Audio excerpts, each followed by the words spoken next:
As to the further explanation offered by these theorists of a connection between Druidism and Masonry, that the former acquired a knowledge of the Eleusinian and other rites in consequence of their communication with the Greeks during the celebrated invasion of the Celts, which extended to Delphos, and during the intercourse of the Gauls with the Grecian colony of Marseille, it is sufficient to say that neither of these events occurred until after the system of Druidism must have been well established among the people of Britain and of Gaul. But the great argument against any connection of Druidism and Freemasonry is not only the dissimilarity of the two systems, but their total repugnance to each other. The sanguinary superstition of the Druids was developed in their sacrifice of human victims as a mode of appeasing their offended deities, and their doctrine of a future life was entirely irreconcilable with the pure belief in immortality which is taught in Freemasonry and developed in its symbols. The third theory to which I have referred, and which I advanced in the place of the two others which I have rejected, traces Druidism neither to the Phoenicians nor to Pythagoras nor to the Greeks. It is that the ancient inhabitants of Britain were a part of the Celtic division of that great Cimmerian race, who, springing from their Aryan origin in the Caucasian mountains, first settled for a time in the region of Asia, which lies around the Euxine Sea, and then passed over into the north and west of Europe. One detachment of them entered Gaul, and another, crossing the German Ocean, made their home in Britain. It is not at all improbable that these nomadic tribes carried with them some memories of the religious faith which they had learned from the original stock whence they sprung. But there is no fact more patent in ethnology than that of the tendency of all nomadic races, springing from an agricultural one, to degenerate in civilization. It has been said that the Druids were Buddhists. This might be so, for Brahmanism and its schism, Buddhism, were the religions of the early Aryan stock, whence the Druids descended. But it is very evident that in the course of their migrations the faith of their fathers must have become greatly corrupted.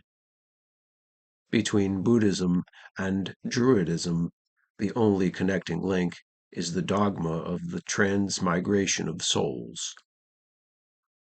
Between the rites of the two sects, there is no similarity. I suppose, therefore, that the system of Druidism was the pure invention of the Britons, just as the mysteries of Osiris were the fabrication of some Egyptian priest or body of priests. What assistance the Britons had in the formation of their mystical system must have been derived from dim recollections of the dogmas of their fatherland, which, however,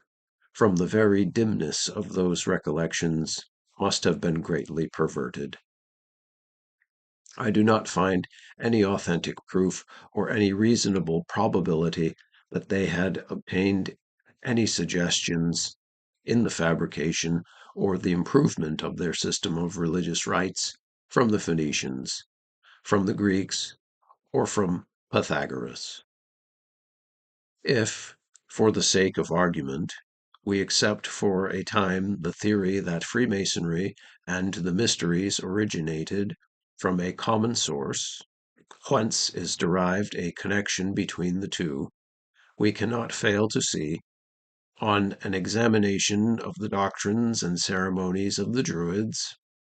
that they bore no relation to those of the mysteries of Egypt or of Greece. Hence the link is withdrawn, which would connect Druidism with Freemasonry, through the initiations of the East.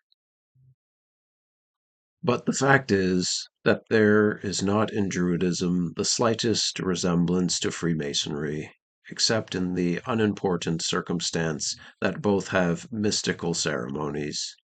The voyages of the candidate in Druidism, after a period of long solitude and confinement, his pursuit by the angry goddess Ceridwen and her accompanying dogs, his dangerous passage in a coracle or small boat over the rough waters, and his final landing and reception by the archdruid, may have referred, as Dr. Oliver thought, to the transmigration of the soul through different bodies,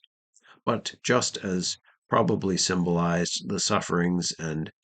vicissitudes of human life in the progress to intellectual and moral perfection.